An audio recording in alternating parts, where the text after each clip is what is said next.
This is True Crime Stories for Sleep. Victor Lustig was born in 1890 in Hostin, a small town in Bohemia, then part of the Austro-Hungarian Empire.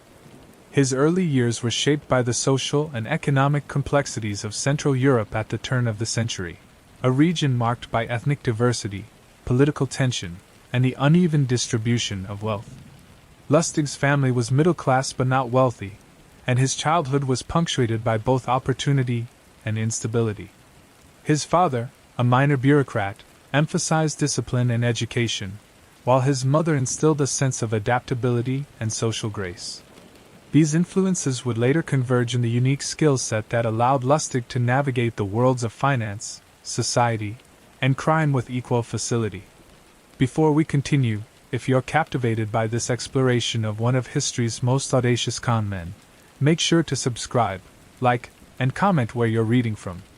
This helps us bring you more detailed, historically accurate stories of clever deception, calculated risk, and the psychology of fraud. Now let's return to Victor's early life, where the foundations of his extraordinary talents first began to emerge. Lustig was exceptionally intelligent from a young age, showing aptitude in mathematics, languages, and social reasoning. Fluent in Czech and German, he quickly picked up French and later English, skills that allowed him to traverse diverse social circles with ease. Teachers noted his curiosity and charm, often remarking on his ability to persuade classmates and adults alike. Some of these early interactions were playful or mischievous, but others hinted at the methods he would later employ professionally: observation, empathy, and the careful construction of credibility. By his teenage years, Lustig had begun to experiment with small schemes that foreshadowed his later criminal career. Contemporary accounts suggest he engaged in minor frauds, often involving local merchants or classmates, learning to manipulate trust and exploit naivety. These early ventures were neither highly profitable nor fully illegal, but they allowed him to develop a critical skill: reading human behavior. He observed what motivated people, how they reacted to authority, and how expectation could override skepticism. These formative experiments would later inform some of the most audacious cons in history. The social environment of Bohemia also shaped Lustig's approach to deception. The region's towns were socially stratified, with elites, merchants, and laborers interacting in hierarchical yet porous ways. Observing these dynamics, Lustig learned to identify patterns of behavior among different classes, understanding who could be persuaded and how. He noted, for example, that merchants often overvalued status symbols, that bureaucrats deferred to appearances, and that the wealthy were susceptible to flattery when coupled with apparent expertise. These insights would become central to his later operations. By the age of 20, Lustig was already traveling extensively across Europe. His wanderings were both practical and educational. They allowed him to observe urban life, study banking and commerce, and practice languages and social skills. He visited cities such as Vienna, Prague, and Paris, moving fluidly among hotels, cafes, and theaters, honing his ability to blend into elite environments. The travel also exposed him to different criminal methodologies, from petty theft to elaborate swindles, which he studied with a meticulous eye. During this period, Lustig's methods evolved. While earlier experiments were spontaneous and small-scale, he began to conceive of operations with greater planning and ambition. He learned the value of documents, uniforms, and staged authority. For example, he would craft letters on official-looking stationery, create forged business cards, and adopt clothing that signaled status or credibility. Each of these elements contributed to the illusion of legitimacy, a recurring motif in his career. The combination of preparation and psychological insight allowed him to escalate from local frauds to international schemes later in life. Family influence remained a subtle but persistent factor. His parents had emphasized education and manners, which lent Lustig the veneer of respectability even while he pursued morally ambiguous activities.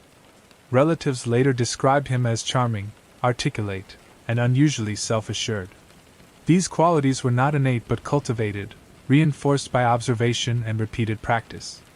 They allowed him to operate within elite circles without raising suspicion, a skill far more valuable than physical stealth. Economic conditions in Europe also played a role in shaping Lustig's ambitions. The instability following World War I created opportunities for those who could exploit uncertainty. Currencies fluctuated, financial institutions were often underdeveloped, and regulatory oversight varied widely between countries. Lustig observed that confidence and perception often mattered more than legal or financial reality. A well-crafted story, he realized, could convince individuals and institutions to part with money even when evidence of legitimacy was weak or non-existent. Lustig's early life also reflected a pattern of resilience and reinvention. He frequently adapted to setbacks, whether social, financial, or legal. Minor scams gone awry did not discourage him. Instead, they provided lessons in human behavior, timing, and risk management. This adaptive mindset became a hallmark of his later career, enabling him to recover quickly from failures and to devise new schemes when older methods were compromised or exhausted. Education extended beyond formal schooling. Lustig was a self-taught observer of human psychology and finance. He read widely, studying newspapers, financial records, and business manuals. He absorbed lessons from both legitimate enterprise and criminal methodology, integrating these insights into a personal philosophy. Opportunity favors preparation, charm amplifies persuasion, and authority, real or assumed, can override skepticism. By combining intellect, practice, and audacity, Lustig was creating the toolkit that would later allow him to execute some of the most audacious cons in history. His charm was particularly central to his emerging methodology. Reports from contemporaries describe a man able to engage strangers with warmth, confidence, and fluency. He understood the interplay between authority, flattery, and social expectation. In early European interactions, he often assumed the role of a diplomat, financier, or government official, learning to calibrate language, posture, and attire to fit the context. These exercises were more than role-playing. They were systematic rehearsals in social manipulation. By the end of his formative years, Lustig had developed a distinct pattern of operation: identify targets, establish credibility, create a compelling narrative, and execute the scheme with meticulous attention to detail. The early European environment, politically complex, socially stratified, and economically volatile, provided both practice and opportunity. His youthful experiments laid the foundation for the large-scale cons that would later define his criminal career. Victor Lustig's transition from a clever young man experimenting with minor schemes to an internationally notorious conman was neither sudden nor accidental. It was the result of years of observation, practice, and an evolving understanding of human behavior. By the early 1910s, he had honed his skills across Europe, learning to exploit not only individual weaknesses but also systemic vulnerabilities in commerce, finance, and social hierarchy. His early cons were formative laboratories in which he tested techniques that would later allow him to defraud some of the wealthiest individuals on the continent. Lustig's approach to con artistry relied heavily on psychology. He understood that people rarely act purely rationally when money, status, or ego is involved. Flattery, urgency, and the appearance of authority could override common sense. In Paris, he would target merchants and small business owners, presenting himself as a foreign investor or government official with extraordinary opportunities. He created elaborate narratives, sometimes involving complex financial instruments or purportedly secret ventures, which lent credibility to his pitch. These early European cons were relatively small-scale, but they taught Lustig two critical lessons: the value of a convincing persona and the necessity of controlling every aspect of the environment in which a con took place. Part of his methodology involved meticulous preparation. He would study his targets in advance, learning about their social habits, financial activities, and personal ambitions. Lustig knew that a generic pitch rarely succeeded. The most effective cons were tailored to the individual's psychology. He often visited cafes, clubs, and social gatherings where potential victims congregated, subtly gathering information. By the time he made contact, he could reference personal or professional details, creating the illusion of insider knowledge. This combination of charm and apparent expertise made even cautious targets susceptible. Lustig's operations were marked by careful staging. He understood that visual cues reinforced authority. He adopted tailored clothing, high-quality stationery, and accessories that conveyed wealth and legitimacy. In some cases, he rented prestigious offices, even briefly employing assistants or clerks to lend an air of institutional authenticity. These details were not superfluous. They were essential elements of the con, convincing targets that they were dealing with someone of substance and credibility. For Lustig, every sensory cue, from the tone of his voice to the appearance of a signature on a letter, was a tool in constructing belief. One of Lustig's early notable European schemes involved the sale of counterfeit or stolen tickets, bonds, and other instruments. These cons were smaller in monetary scale but essential in teaching him the interplay between risk, reward, and the perception of legitimacy. He discovered that targets were more likely to comply when the opportunity was framed as exclusive or urgent. Scarcity, combined with flattery and technical jargon, created a potent psychological cocktail. These principles would remain central to his most famous scams later in life. Lustig's European experiences also demonstrated the importance of mobility. He rarely stayed in one city long enough to attract scrutiny or develop a reputation that could hinder future operations. Moving from Prague to Vienna to Paris allowed him to reset the social context, meet new potential victims, and learn from a variety of markets.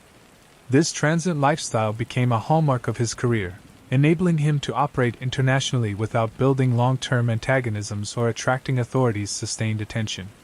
Financially, Lustig's early successes were modest but significant in reinforcing his methods. Small sums obtained through short cons funded further operations, travel, and the refinement of his techniques. Unlike criminals who relied on brute force or threats, Lustig depended on intellect and charisma, making the process sustainable and relatively low risk, at least in terms of physical danger. He treated each scheme as both a profit opportunity and a learning experience, constantly analyzing what worked, what failed, and why.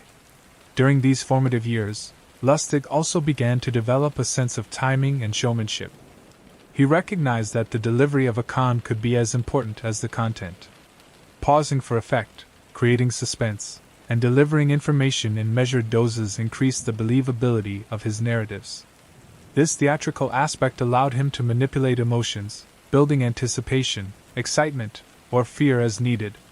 His ability to read subtle cues, facial expressions, hesitation, body language, gave him an advantage over even cautious targets. Interpersonal skills were equally critical. Lustig could establish rapport quickly, employing humor, empathy, and charm to lower defenses. He understood social hierarchies and norms, often using respect for authority, social etiquette, and shared cultural assumptions to reinforce his credibility. In many cases, his victims did not feel coerced. They were persuaded, sometimes eagerly, to participate. This voluntary compliance distinguished Lustig from more violent criminals and enhanced both the effectiveness and elegance of his cons. By the mid-1910s, Lustig's reputation in European circles, though largely anecdotal, began to precede him. Stories circulated among merchants, bankers, and socialites of a man who could create opportunities that seemed both improbable and lucrative. Though many details were exaggerated, the essence of these accounts was accurate. Lustig possessed extraordinary skill in persuasion and a deep understanding of financial and social systems. His successes were not mere luck, they were the product of careful observation, methodical planning, and psychological acuity. It was also during this period that Lustig began considering more ambitious targets. Minor cons provided the foundation, but the potential rewards of high-profile operations attracted him. He observed that the wealthy, accustomed to trust and flattery, were often more susceptible than the cautious lower classes. Their access to capital made them ideal targets for scams that required both confidence and patience. Lustig's strategic vision expanded. He would not only execute individual cons but also construct schemes capable of yielding substantial sums in a single operation. Another essential element of Lustig's development was the use of documentation and visual proof.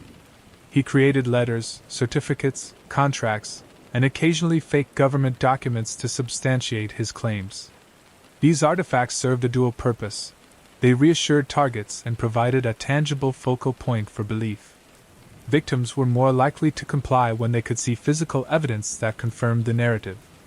The sophistication of these materials, often simple in construction but visually authoritative, allowed Lustig to operate successfully even with skeptical individuals. By 1918, Lustig had accumulated a substantial body of experience that combined psychology, finance, observation, mobility, and theatrics. Each conscripted principle reinforced the others. Charm required knowledge of human behavior. Documentation required preparation and foresight. Timing and delivery amplified persuasion. Mobility minimized risk. Together, these elements created a repeatable framework for deception.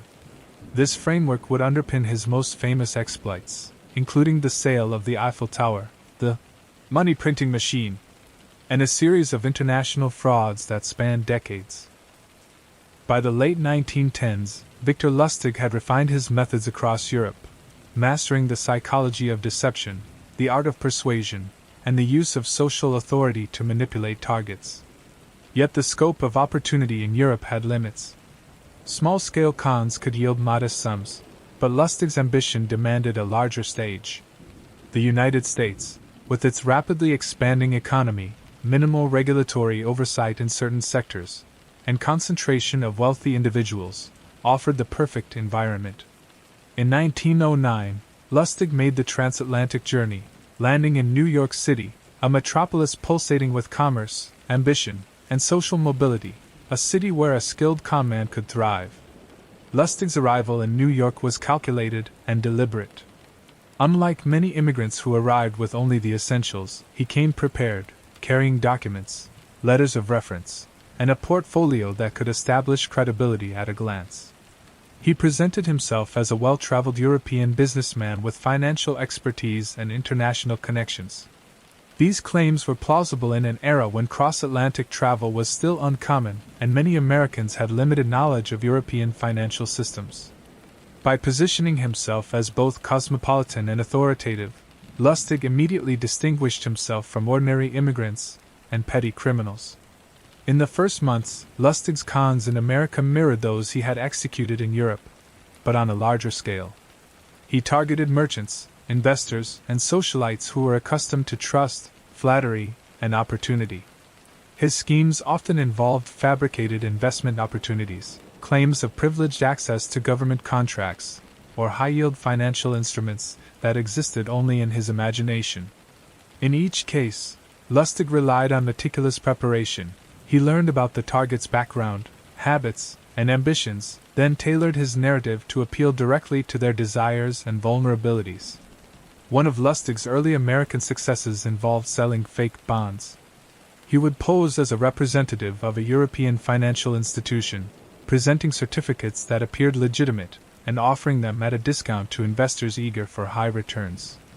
The combination of exotic origin, apparent documentation, and persuasive delivery created a sense of urgency and exclusivity. Victims often acted quickly, eager to secure the opportunity before someone else did. Lustig collected funds, disappeared before suspicion arose, and moved on to the next city or state, leaving bewildered investors behind. Part of Lustig's effectiveness in America derived from his understanding of social networks. He often infiltrated clubs, hotels, and other institutions frequented by the affluent. By establishing rapport with influential individuals, he gained both legitimacy and access. A recommendation or casual introduction could open doors that would otherwise remain closed, allowing him to present opportunities directly to potential victims. This strategic use of social proof amplified his credibility, making even skeptical targets more likely to comply with his proposals. In addition to financial cons, Lustig demonstrated an ability to adapt to new cultural contexts. He quickly learned American customs, speech patterns, and social norms, allowing him to present himself convincingly as a European businessman familiar with U.S. markets. He also studied local law enforcement practices, discovering gaps in jurisdiction, communication, and investigative capacity.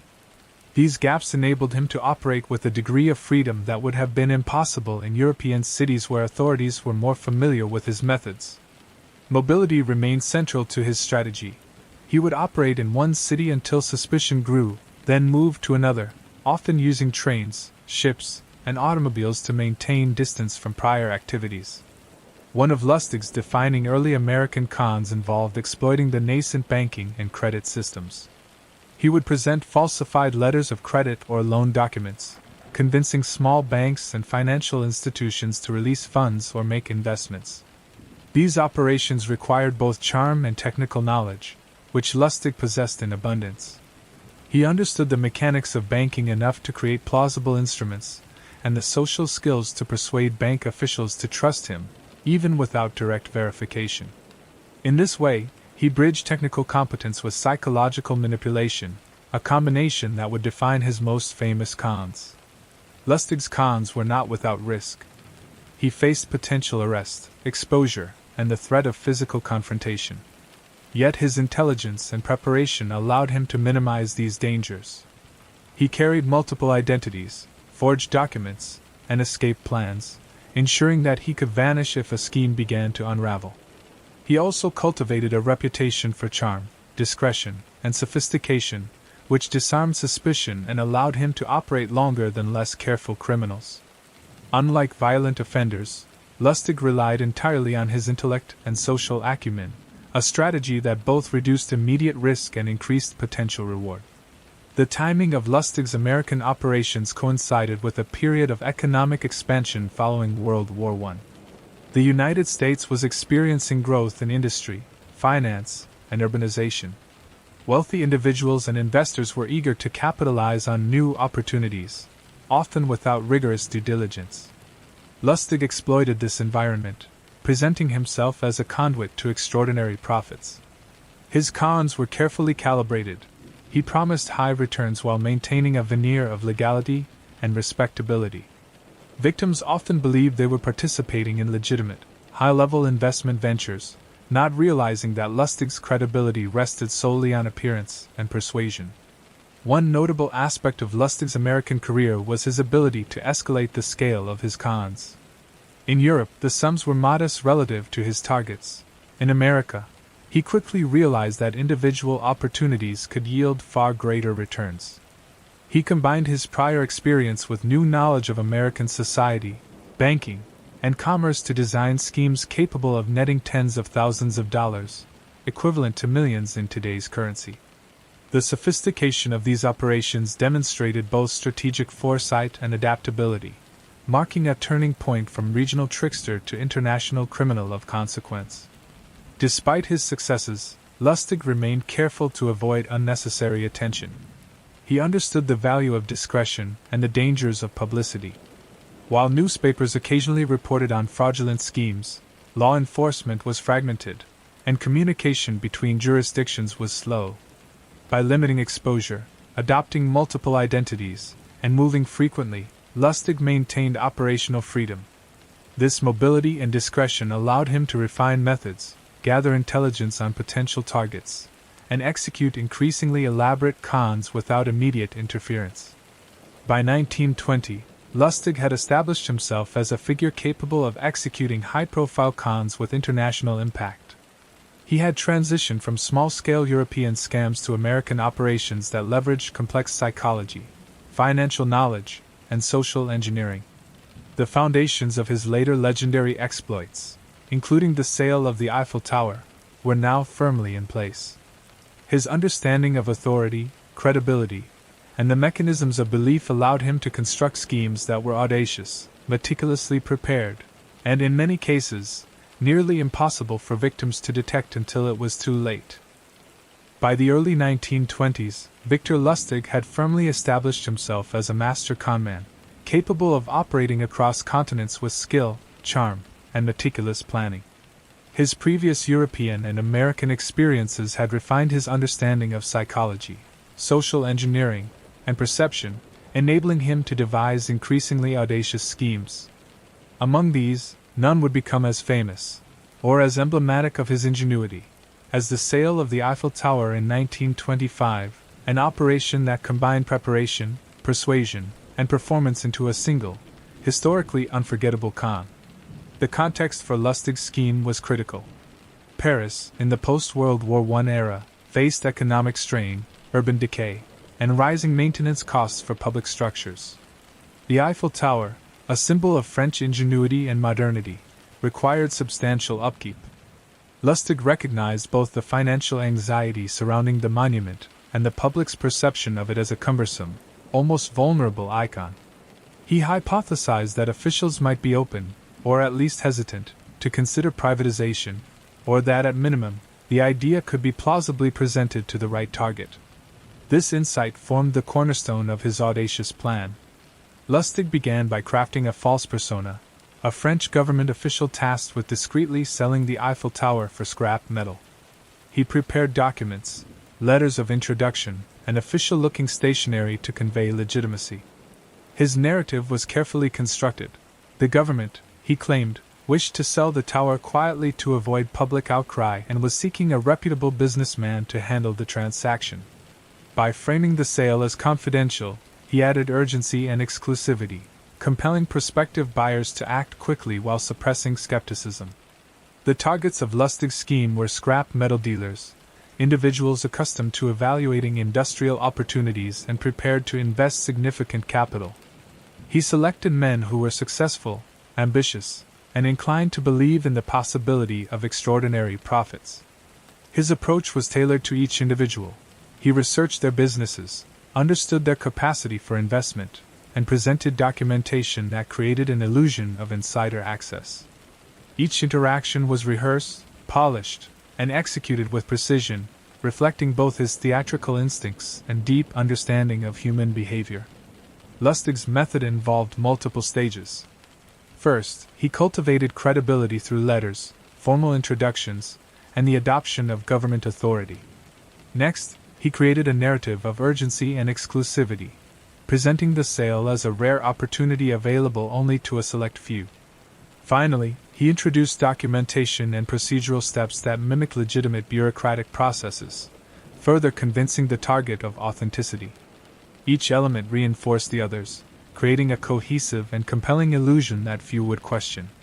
The con's execution was meticulously timed. Lustig arranged private meetings in Paris, ensuring discretion and control over the environment. He staged office spaces, coordinated assistants to answer phones, and even rented briefcases filled with documents to reinforce the appearance of legitimacy. These efforts were not mere theatrics.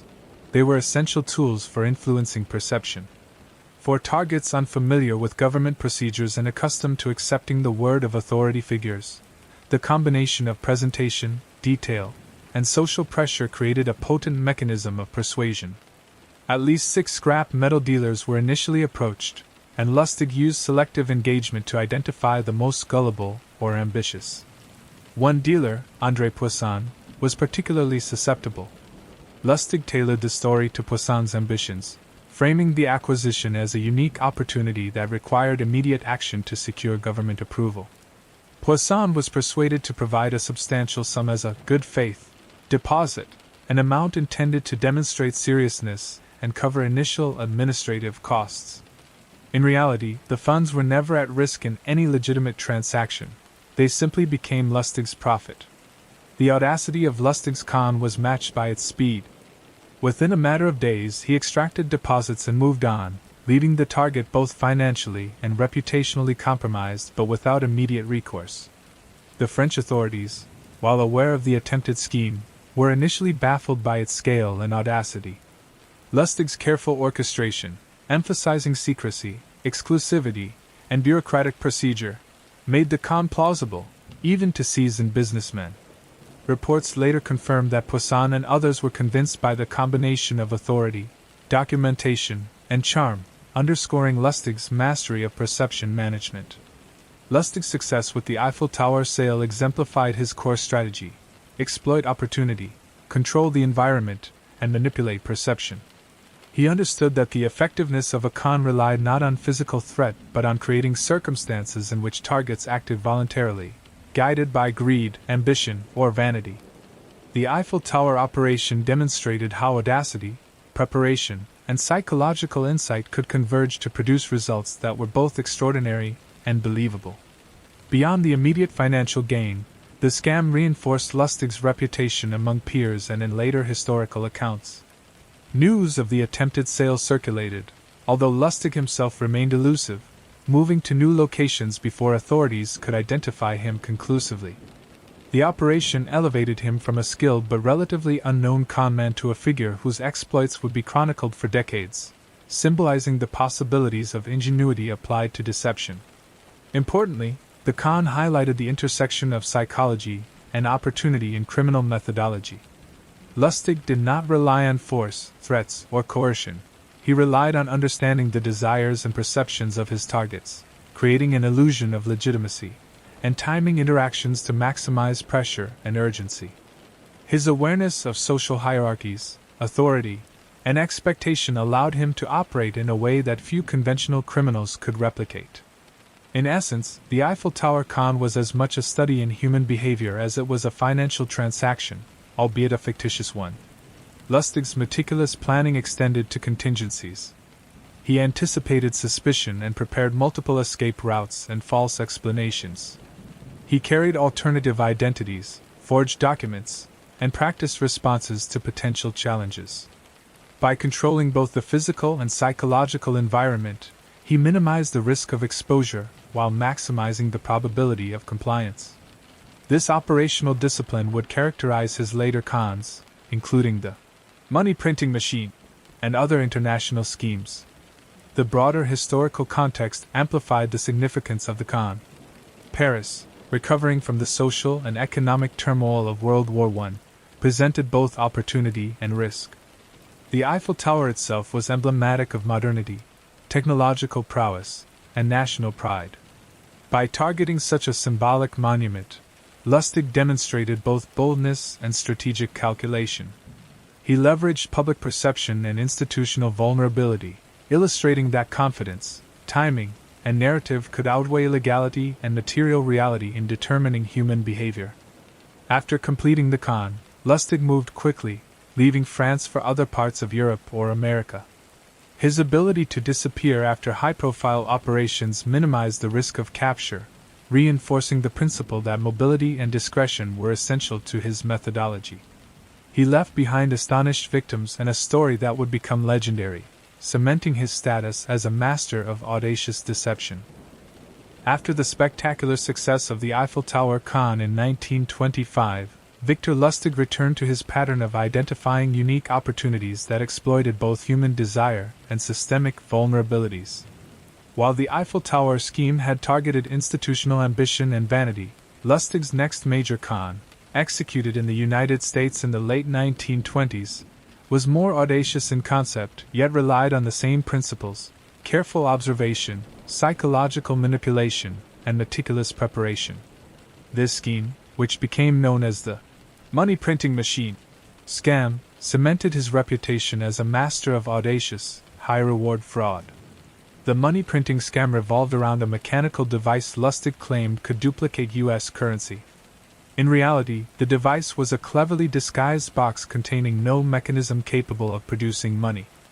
Lustig leveraged widespread public fascination with technology, the post-war economic optimism, and a desire among some businessmen to achieve extraordinary gains with minimal effort. His target audience was primarily wealthy individuals eager for secret methods to multiply their wealth.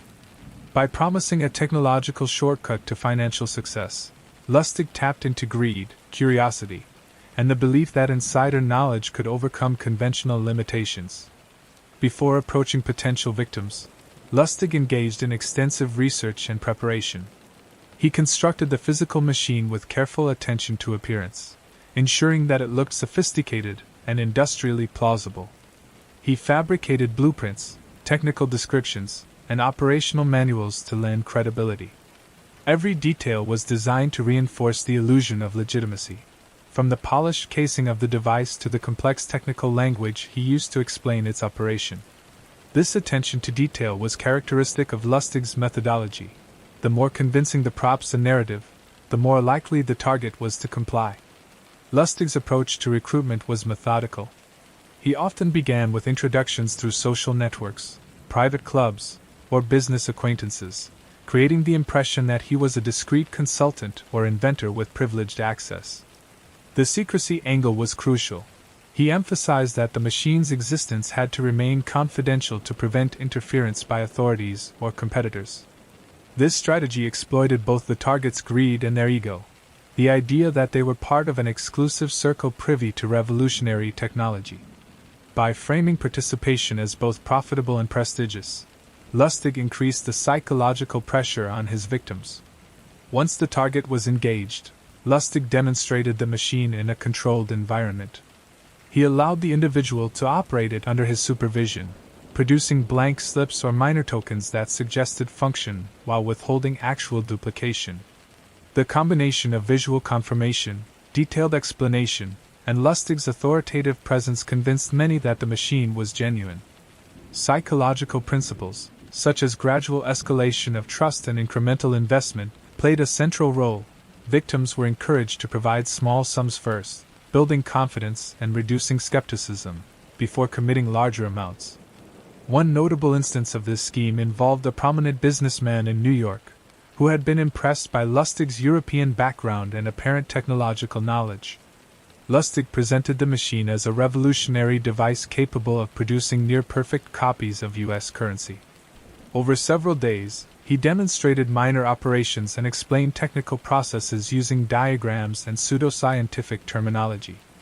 By the time he requested a substantial investment to secure the machine for the businessman's exclusive use, the target had already invested mentally and financially, making refusal psychologically difficult.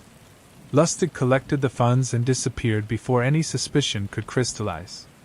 The scam relied on several key psychological principles. First, Lustig created authority by presenting himself as an expert and using props to substantiate claims. Second, he invoked scarcity and exclusivity, making the opportunity appear rare and time-sensitive. Third, he leveraged incremental commitment, allowing victims to make small concessions that led naturally to larger ones. Finally, he exploited greed and ambition, promising extraordinary returns while maintaining the illusion of legality and confidentiality. These elements combined to produce a con that, while technically impossible, appeared plausible to those predisposed to believe. Unlike the Eiffel Tower scam, which targeted institutional pride, the money-printing machine con was highly individualized. Lustig tailored each interaction to the specific psychology of the victim. He studied their behavior, interests, and risk tolerance, adjusting both his narrative and presentation accordingly. This bespoke approach increased the likelihood of success and minimized the chance of exposure. Each con was a performance in social engineering, requiring both skill and adaptability. Lustig also displayed remarkable logistical acumen in executing this scam.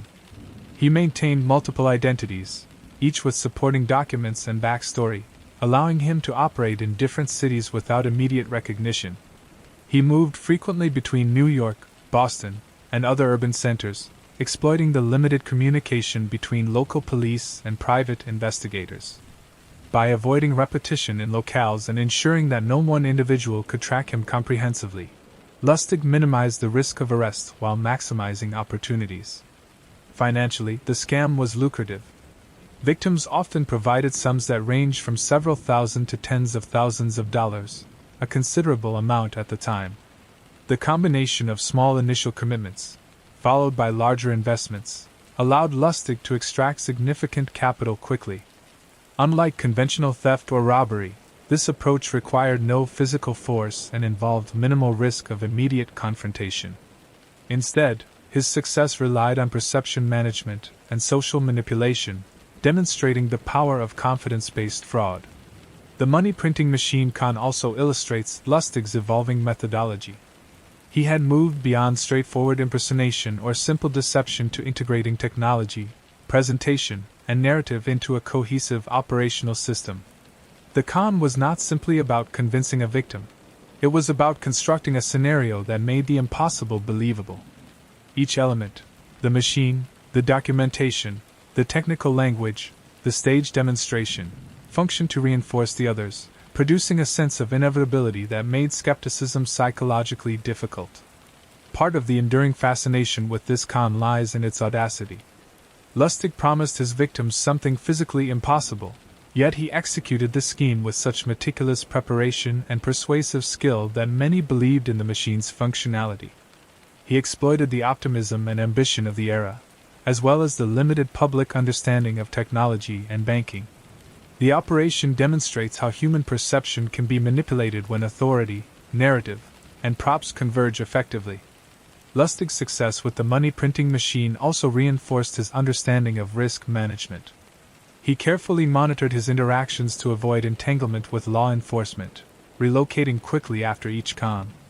He maintained plausible deniability and avoided creating evidence that could directly implicate him.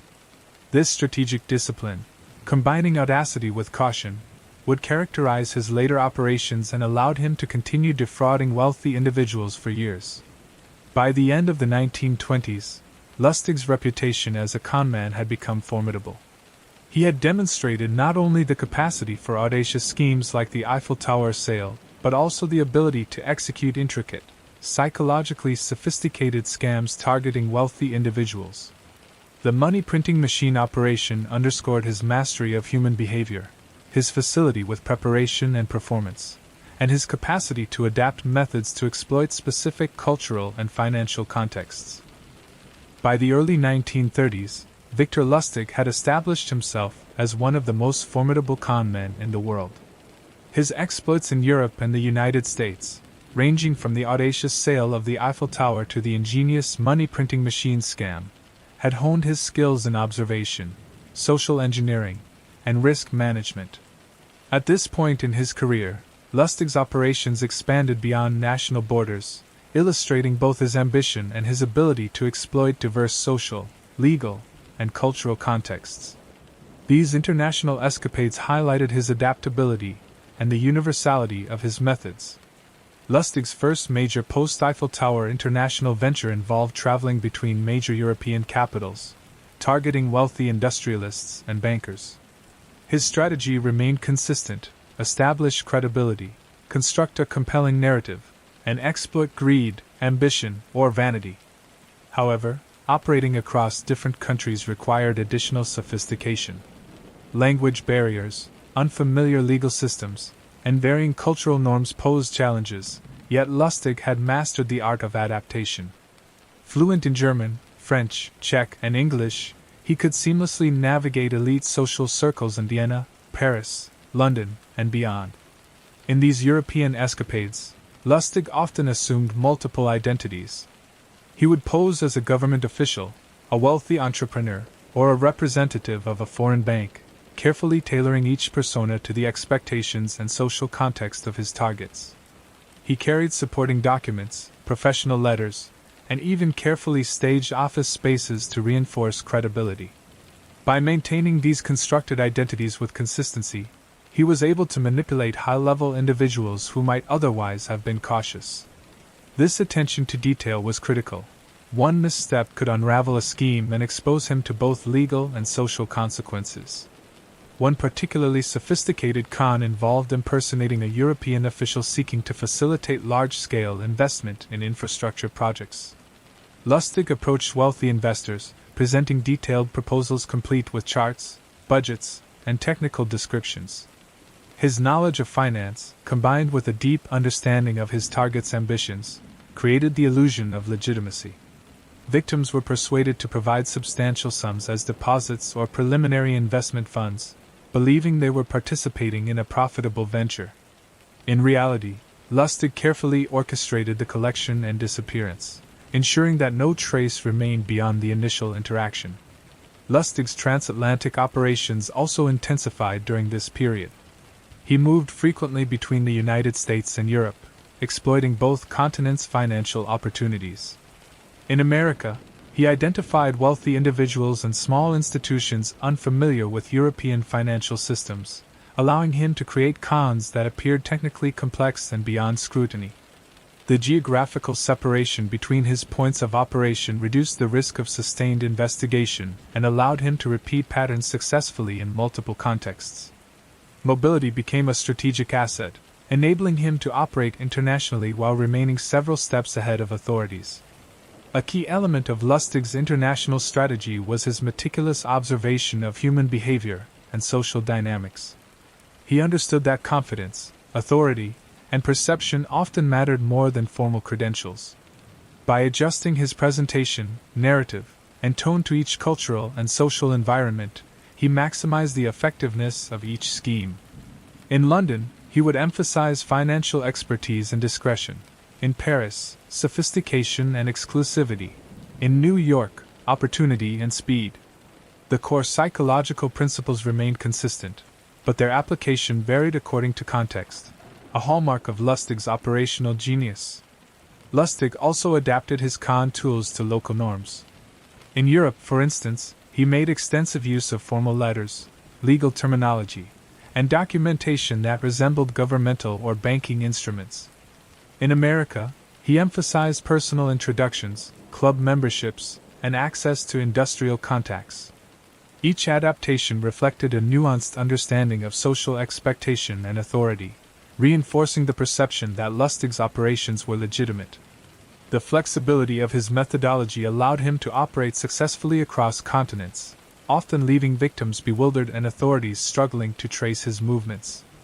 Financially, Lustig's international operations yielded substantial gains. By targeting high-net-worth individuals and institutions, he extracted sums far exceeding those available through small-scale European cons. His operations were designed to minimize exposure. He rarely stayed in one city for long, maintained multiple identities, and ensured that documentation could not be traced to him directly. This combination of audacity and operational discipline exemplified a central theme of Lustig's career: the interplay between risk management and psychological manipulation. In addition to financial gain, Lustig's international operations reinforced his understanding of law enforcement limitations. Communication between jurisdictions was slow, investigative techniques were rudimentary, and authorities were often unfamiliar with the mechanics of sophisticated confidence schemes. By operating across borders, Lustig could exploit these gaps, moving fluidly from one location to another before scrutiny could catch up. His mobility, combined with careful planning and a keen sense of timing, allowed him to stay ahead of the legal system while continuing to execute ambitious cons. Some of Lustig's international exploits involved collaborative efforts with minor accomplices or intermediaries, but he rarely relied on large criminal organizations. Instead, he emphasized his personal skills, charm, psychological insight, and careful preparation. This approach minimized risk, maximized flexibility, and reinforced his ability to control each operation's narrative. Unlike more conventional criminals, Lustig's work required constant attention to detail and adaptability rather than force or intimidation. His success demonstrated that intellect, observation, and performance could be more powerful tools than violence in achieving high-level criminal objectives. During these years, Lustig's reputation began to precede him in certain circles, though he remained largely unknown to the general public. Victims and intermediaries often shared stories of his audacity and skill, creating a network of anecdotal intelligence that reinforced his mystique. While this reputation occasionally made prospective victims cautious, Lustig's careful targeting and persuasive abilities allowed him to continue operating successfully. His understanding of timing, exclusivity, and urgency ensured that most individuals remained convinced of the legitimacy of his proposals until it was too late. By the mid-1930s, Lustig's international operations had become both highly sophisticated and remarkably successful. He had demonstrated that confidence schemes could be scaled, adapted to multiple cultures, and executed with minimal risk when carefully planned. His mastery of psychology, social engineering, and operational discipline allowed him to construct elaborate cons that spanned continents, targeted wealthy individuals, and relied entirely on perception rather than coercion. Each international operation reinforced the principles he had developed over decades: preparation, observation, charisma, and the strategic use of authority. Victor Lustig's audacious exploits across Europe and the United States inevitably drew attention, even if he managed to evade capture for years.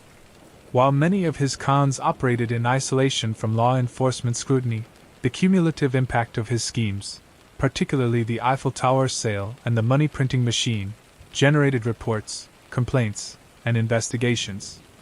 By the mid-1930s, police agencies in multiple countries had begun to recognize patterns in confidence fraud, though coordination between jurisdictions remained limited. Lustig's ability to move fluidly between countries made him a challenging target, illustrating the difficulties of pursuing transnational criminals in an era before globalized communication and sophisticated investigative techniques. Lustig's methods complicated detection. He relied on personal charm, psychological insight, and carefully staged documentation rather than violence or intimidation. Victims often delayed reporting due to embarrassment or fear of public scrutiny, which created further lag in law enforcement awareness. Additionally, the financial institutions and individuals he targeted were frequently reluctant to disclose losses publicly, either to protect reputations or avoid admitting gullibility. This secrecy provided Lustig with a protective layer, allowing him to continue operations without immediate risk of arrest. Despite these advantages, Lustig's notoriety gradually attracted attention from law enforcement officials specializing in financial crime. Detectives and federal agents in the United States, France, and Germany began to exchange information about patterns of fraud that shared common characteristics: sophisticated narratives, high-value targets, use of forged documents, and rapid geographic mobility. Investigators quickly realized that conventional criminal profiles, violent offenders or petty thieves, did not fit Lustig's activities. This discrepancy prompted the development of new investigative strategies tailored to white-collar and confidence crime, emphasizing observation, pattern recognition, and financial forensics. The first serious attempts to apprehend Lustig in the United States involved coordinated monitoring of social circles known to host wealthy investors and industrialists. Detectives analyzed letters of introduction, business correspondence, and financial transactions to identify unusual patterns. They observed that Lustig's operations often began with high-profile meetings in hotels, clubs, or private offices. By mapping these interactions, investigators hoped to predict his next move and intervene before he could extract additional funds. However, Lustig's adaptability and knowledge of law enforcement practices allowed him to adjust tactics quickly, often relocating or adopting new identities before authorities could intervene. In Europe, police faced similar challenges. The Eiffel Tower scam, though sensational, left limited physical evidence. Lustig's use of falsified letters, forged documents, and briefcases as props made it difficult to trace him directly. Investigators relied heavily on witness testimony, which was often inconsistent due to the persuasive power of Lustig's personality. Victims' embarrassment, or reluctance to admit being deceived, further impeded investigation. This situation highlighted a recurring theme in Lustig's career. The combination of audacity, social intelligence, and mobility created a formidable shield against law enforcement efforts. Interagency communication during this period was rudimentary. While detectives occasionally shared information through telegraphs, letters, or personal contacts, there was no centralized database or systematic approach to tracking international fraudsters. Lustig exploited this fragmentation, moving between jurisdictions faster than authorities could coordinate responses. His use of multiple identities and geographic mobility allowed him to effectively reset his presence in each new city, leaving investigators scrambling to connect incidents across borders. In effect, Lustig operated ahead of the investigative curve, exploiting the limits of contemporary policing infrastructure. One notable episode involved an attempted scam in New York City, where Lustig posed as a European diplomat offering investment opportunities in industrial enterprises. Authorities, alerted by previous reports, began monitoring hotels and social clubs frequented by wealthy expatriates. Although they were aware of his presence, Lustig had already completed the transaction and moved on, leaving law enforcement with nothing more than anecdotal accounts and victim statements. These near misses illustrate both his operational acumen and the challenges of policing high-level, mobile confidence schemes during this era. Lustig's interactions with law enforcement were not limited to avoidance. On several occasions, he used the threat of exposure or subtle manipulation to deflect scrutiny. His understanding of human psychology allowed him to negotiate with officials, presenting himself as a respectable businessman or innocent observer when questioned. By controlling both the narrative and his demeanor, he reduced the likelihood of arrest. This interplay between charm and strategy highlights the sophistication of his criminal methodology. Avoiding capture was as much a product of performance and social intelligence as it was of mobility. Investigators began to recognize recurring patterns in Lustig's operations. These included targeting wealthy individuals with promises of exclusive opportunities, reliance on detailed documentation to reinforce credibility, staged demonstrations of fictitious machinery or contracts, and rapid relocation to new jurisdictions after extracting funds. By compiling these elements, authorities developed early profiles of sophisticated confidence criminals. While these profiles did not immediately result in Lustig's capture, they influenced later approaches to fraud detection and contributed to the development of specialized investigative units. Despite growing awareness, Lustig remained elusive. His careful selection of targets, combined with acute situational awareness, allowed him to maintain control over his operations. He understood that exposure often occurred when the environment was uncontrollable, or when targets were skeptical and persistent. By avoiding such situations and limiting engagement to scenarios where he could manipulate perception, Lustig minimized risk. This strategic discipline reinforced his effectiveness, enabling him to continue operations for decades without serious legal interruption. Lustig's ability to evade law enforcement also depended on his understanding of timing and narrative. He often engineered the pace of his cons to maintain the illusion of legitimacy while ensuring sufficient distance from authorities. In complex operations, he would deliberately introduce procedural steps or delays, giving victims the impression of bureaucracy or technical process. These strategies served dual purposes. They increased plausibility for the victim and reduced the likelihood of immediate detection by officials. By the mid-1930s, Victor Lustig had achieved international infamy as a master conman, known for audacious schemes like the Eiffel Tower sale and the money printing machine. Despite law enforcement beginning to recognize his patterns, Lustig continued to exploit human psychology, social networks, and opportunity with remarkable skill.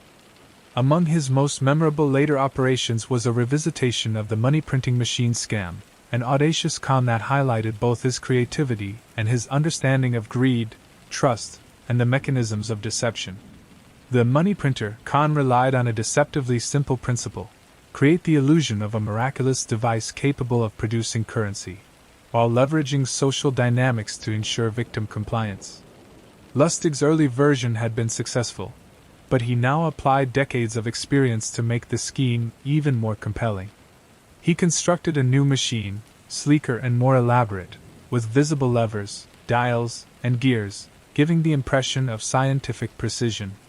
Detailed instruction manuals and carefully fabricated test results were provided to reinforce legitimacy. Every element of the device was designed to inspire awe and trust, predisposing potential victims to believe in its functionality. Lustig's targets were carefully selected. Typically, they were wealthy businessmen or investors with both the means to fund the operation and a psychological profile that made them susceptible to extraordinary opportunity. Lustig conducted thorough observation before engagement, noting their habits, interests, and risk tolerance. He also studied their social connections, understanding who could provide endorsements or introductions.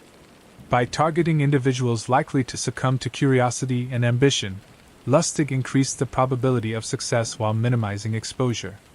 The operation began with introductions through trusted intermediaries, letters, or social clubs. Lustig's reputation as a sophisticated European businessman or inventor preceded him in certain circles, lending credibility even when details of his past exploits were scarce. During meetings, he demonstrated the machine's operation under controlled conditions. Small bills or blank paper would emerge from the device in a way that suggested duplication, though no actual counterfeiting occurred. The performance relied heavily on timing, misdirection, and psychological pressure.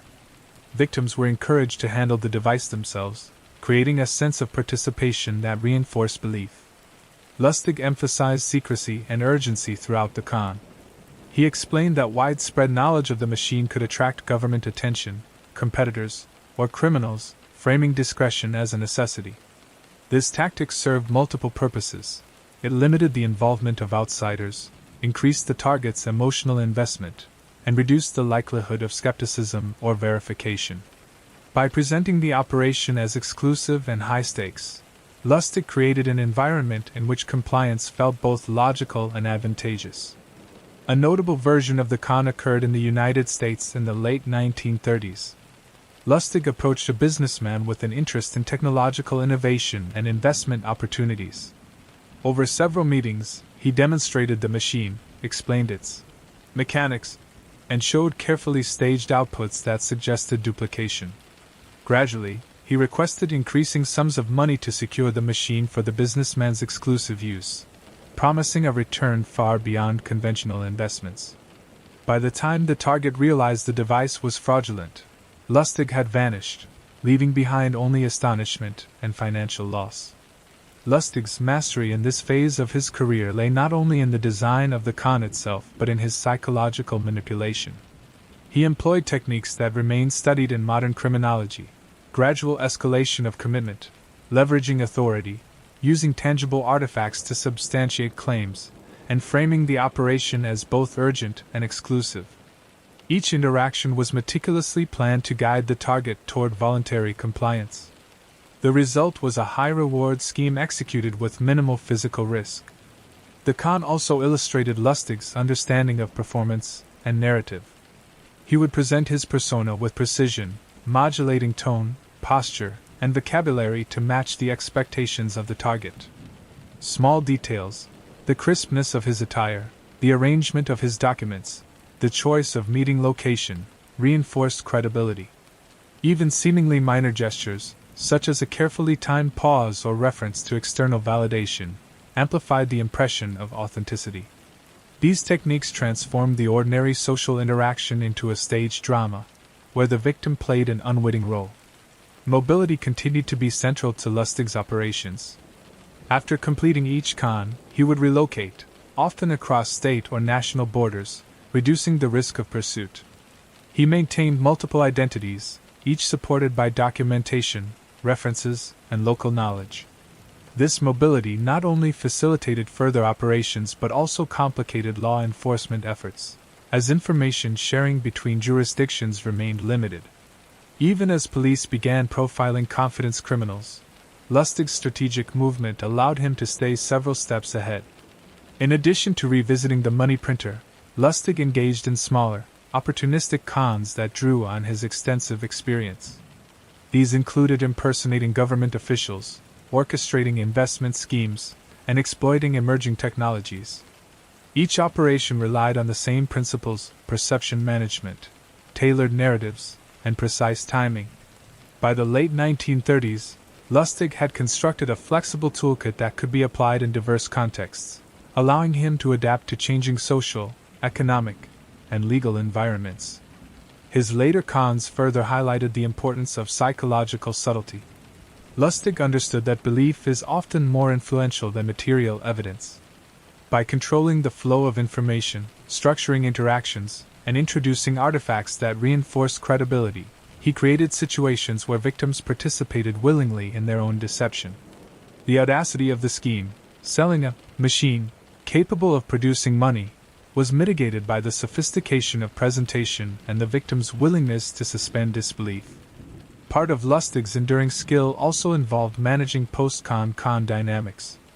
He left behind minimal traceable evidence, rarely repeated the same tactic with the same victims, and often allowed the narrative to resolve itself once he had exited.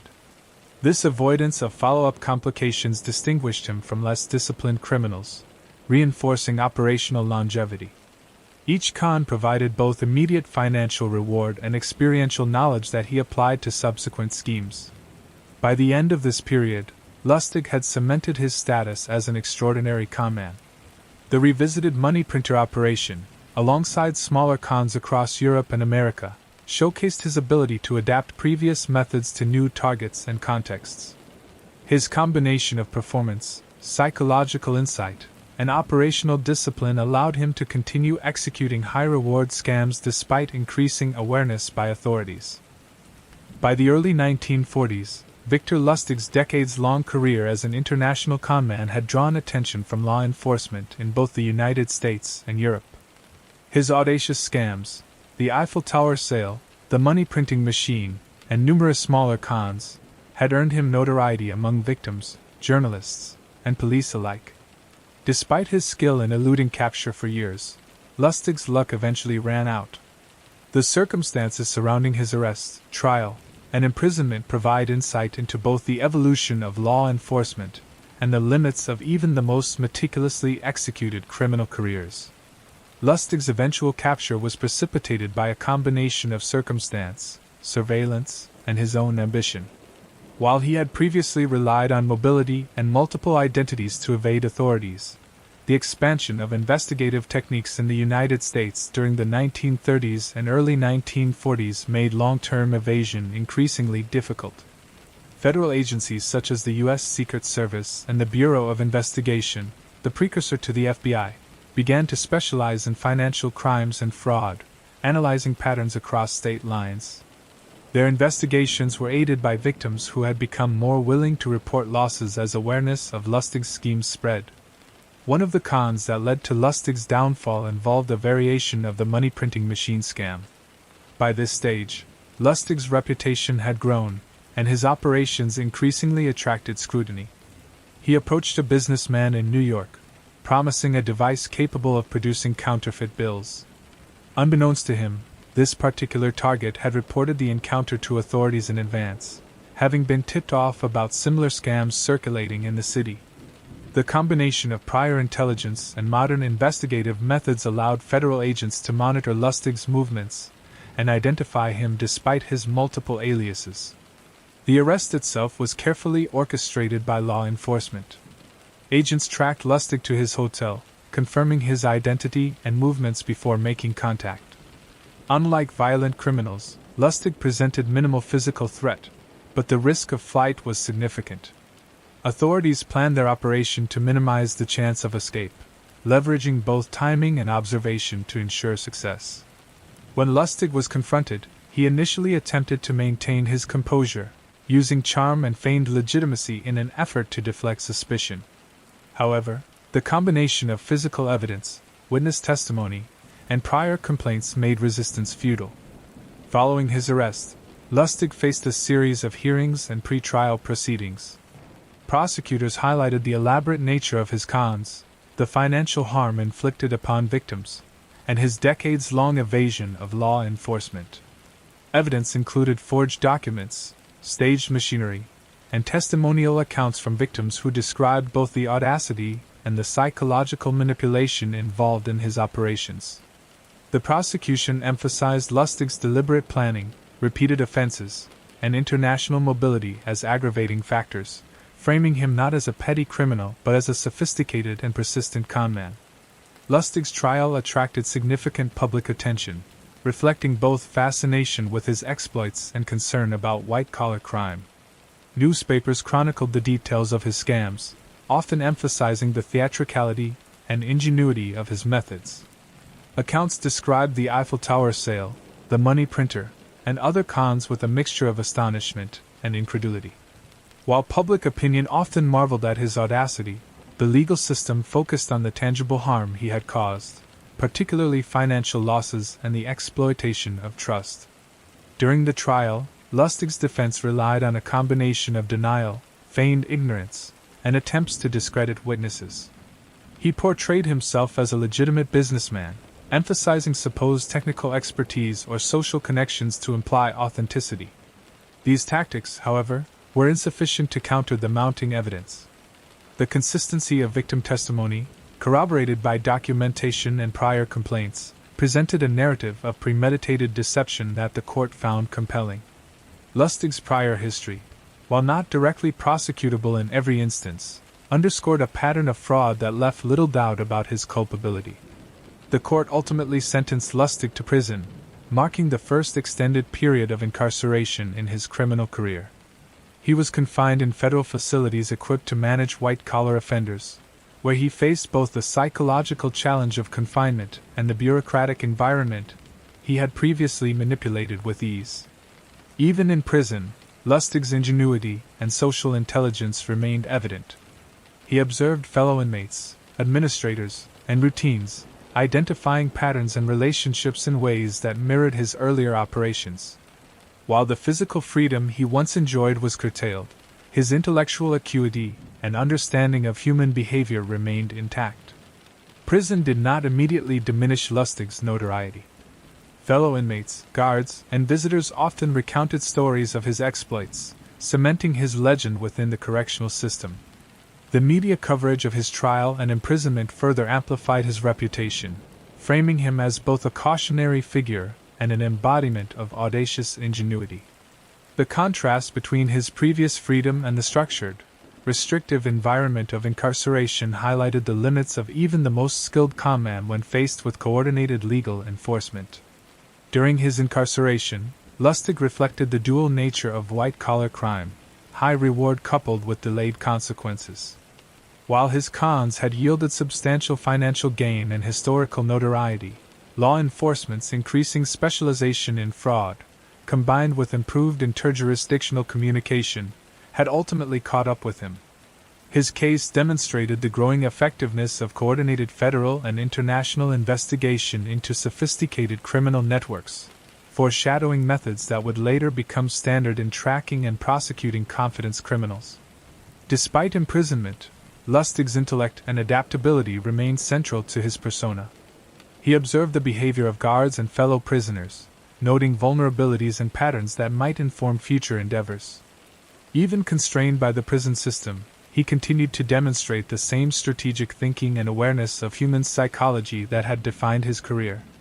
These observations would inform his eventual post-release activities, though at this stage, the consequences of law enforcement oversight were acutely felt. Victor Lustig's later years were marked by both decline and reflection, a stark contrast to the audacious exploits that had defined his earlier life. Following his imprisonment in the early 1940s for his confidence schemes, Lustig emerged as a cautionary figure whose legendary cons, most famously the Eiffel Tower sale and the money printing machine scam, had captured public imagination. While his mobility and ingenuity had allowed him to evade capture for decades, age, evolving law enforcement practices, and accumulated risk finally imposed limits on his operations. Yet even in these final years, Lustig's life remained a study in audacity, adaptation, and the enduring power of perception. Upon release from prison, Lustig was no longer able to operate with the same freedom that had defined his career. Law enforcement agencies maintained records of his activities, and his notoriety made him a recognizable figure in financial and social circles. The post-war period brought increased scrutiny, and the emergence of modern investigative methods, improved forensic accounting, centralized records, and interagency cooperation, restricted his ability to execute high-profile cons. These changes illustrated a broader historical shift. The era of the itinerant, international confidence man was giving way to more regulated, scrutinized financial systems, limiting the scope for schemes reliant on secrecy and manipulation. Despite these constraints, Lustig continued to employ his intellect and charisma. He maintained a sharp understanding of human behavior, social dynamics, and opportunity, though he now had to navigate environments where exposure was far more likely.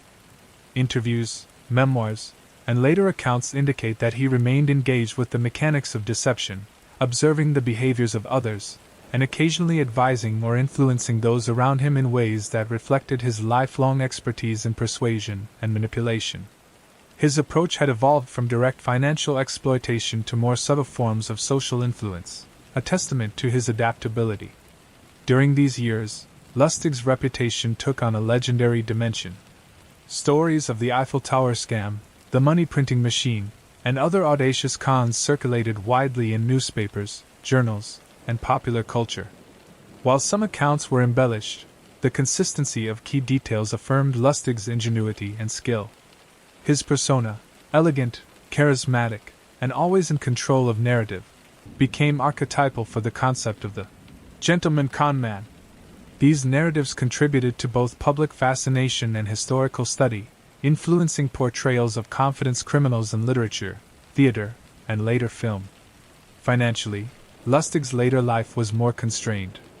Unlike his earlier decades, when audacity and mobility produced substantial returns, the increased oversight of institutions and greater public awareness limited opportunities. Some accounts suggest that he engaged in smaller, localized cons or advisory roles, leveraging his knowledge without committing high-stakes fraud. Though the scale was diminished, the intellectual discipline and meticulous planning that characterized his earlier operations remained evident. He continued to demonstrate the same strategic thinking, careful observation, and manipulation of perception, though constrained by age, health, and legal vigilance. Lustig's personal life in these years was similarly marked by contrast. Previously defined by mobility, secrecy, and a focus on targets, he now lived under the constraints of recognition and diminishing opportunity. Records indicate that he spent time reflecting on his past, occasionally recounting exploits with a mixture of pride and detachment.